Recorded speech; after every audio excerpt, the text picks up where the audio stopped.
Hey guys, what's going on? Today we're going to be cooking some, well, not easy, but easier than other recipes oven-baked enchiladas. Now these are in no way traditional. They're just kind of a cool way to make something that tastes like enchiladas, and it's pretty easy too, and it's decently healthy aside from the high amounts of cheese. So to make this, we're gonna first make our homemade enchilada sauce. I've got a spice blend with all the ingredients on the screen right about now. We've got some tomato paste.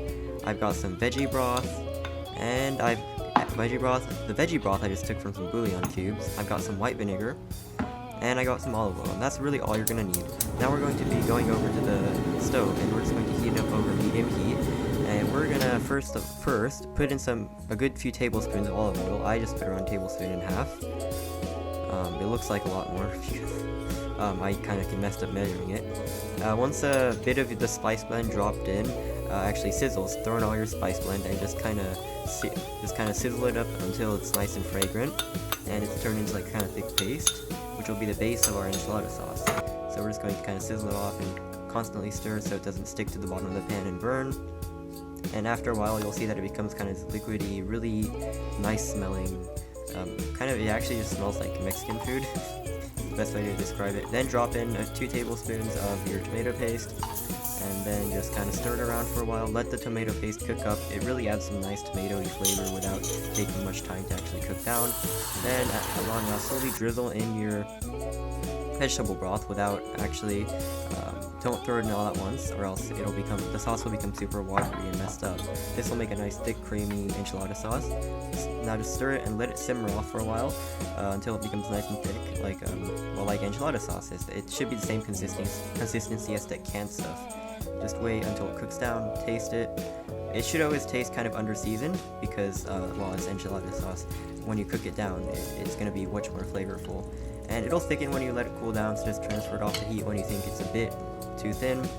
Then throw in some white vinegar, around a tablespoon, but I just threw in a drizzle, around a teaspoon I just threw in a drizzle because, teaspoon doesn't really matter, just throw in a drizzle.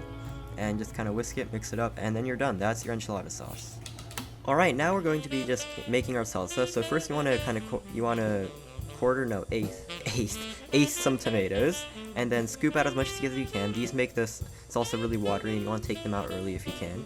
Just kind of scoop them out. I couldn't get all of these just because of how weird this tomato was. Seriously, look at that weirdness. And now drop some cilantro off. If you don't like it, you can do parsley instead, but cilantro, in my opinion, tastes absolutely great. If you don't like it, I kind of feel bad for you. You don't really have to chop it up that finely. Just kind of wash it, and then chop up an onion, just a bit, enough for salsa, and then you don't even need to chop it. What am I saying? Just cut it up like that, so there's no skin. And now throw everything in the food processor, and then throw the parsley and onion in this food processor, and then throw in the tomatoes and some lime and just some pepper, and then just pulse it up until you got the consistency you want. I put in a bit too many tomatoes for this kind of food processor, but that's good. I had to pick some of the bigger chunks out, so now you want to just season it, and then that's done. Next, we're going to be making our caramelized onions, which we're going to just kind of quarter and chop up some onions. Now we're going to go over to the stovetop and take some olive oil and just kind of put a whole bunch of it on the pan, and then just throw on all of our onions and just kind of cook it until it's pretty much clear, until they're kind of clear and they're cooked down.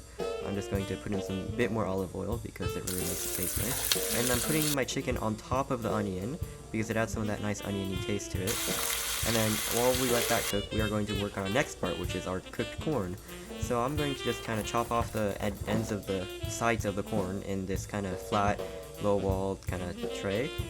It's, in my opinion, the easiest way. I don't really worry about the stringy parts because they don't really taste like much. You don't notice them. Our chicken is done. I forgot to take a picture of how it looked. I'm just gonna chop it up now, like this. This is the chicken that we cooked earlier over the onions. Those should be pretty nice and caramelized too. So just chop it up, taste it. It should be under-seasoned. It's fine if it is. Now we're going to just kind of throw in the caramelized onions that we have.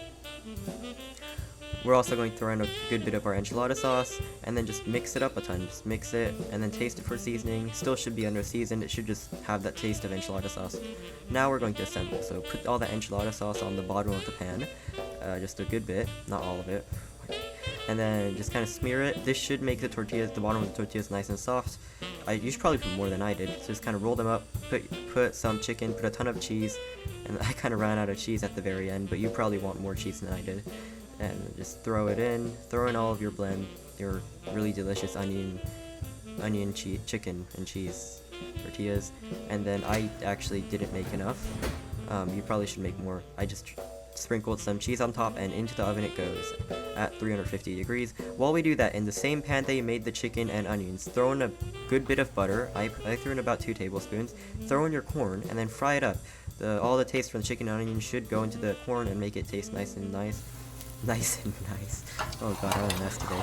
I also threw in some chili powder for seasoning. Put that off the grill, not the grill. Okay, now chop up your avocados for guacamole. I'm using 2. Just kind of score them and then scoop them out. Just scoop them out into a bowl, and then you also want to chop some onions, which we'll do shortly. Our enchiladas are looking pretty great. They just came out of the oven. They're looking nice and brown, and the cheese has melted. So they look pretty great. So now we're going to cut up some onion for our guacamole. I'm just cutting up this much, just kind of chop it up nicely into small pieces, and then just kind of throw them into the bowl. And then you want to mix it up, just crush it using a fork. You should probably crush up your avocado before you put in the onion in a larger bowl, but yeah, I make do. And then throw in some lime, throw in some pepper, throw in some salt just to taste, and then just taste it for seasoning, and you're done. We're done. Now we're going to plate it up, so put your salsa and guacamole on. We're also throwing in our corn, which I reheated. It gets really nasty if you don't, because it's a lot of butter hardens. Now we're throwing in the putting in the main attraction, the great enchiladas that we made. And yeah, so they look absolutely amazing out of the oven. They're still warm, but you might want to let them sit for a bit. I just let them sit for like 5 minutes. And throw in a whole bunch of enchilada sauce. This is what gives it the main flavor. Just kind of throw it all in there, just drizzle a bunch. Look at how good, nice and thick that looks. It's absolutely delicious. And remember to taste for seasoning right before you drizzle it on, just kind of, and reheat it. So yeah, just kind of drizzle everything on, and then yep, that looks pretty great. And yes, these are our enchiladas. We're going to taste them now. So if you cut them open, you'll see a bunch of nice and tasty gooey cheese and caramelized onions and chicken. Yeah, look at that. It's great looking. And you've got our nice and tasty corn and some guacamole and salsa. So let's just taste it. Try it first. Just cut it up. And yeah, look at how great that looks. It almost looks like those just enchiladas you get at the Mexican restaurants. Taste it, and it's extremely good because, well, it's... And yeah, so, hope you guys enjoyed. I spent a ton of time on this video. It was actually really difficult to make. It took me around an hour, but I'm pretty sure if you're actually good at cooking, it'll take you shorter. So, I actually completely improvised this recipe. I'm the person that made it. I did draw some inspiration for the enchilada sauce recipe, but everything else is homemade, including the enchiladas. So that means I put a ton of effort into it. So it would be great if you could subscribe and like the video. You don't have to, but if you enjoy my content, it would be great if you could. Well, see y'all later. I'm starting to ramble, so it's probably time to end the video.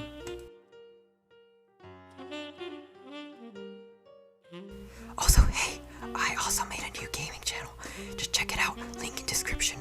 I'll post forts and other random Steam games there. Maybe Minecraft too later.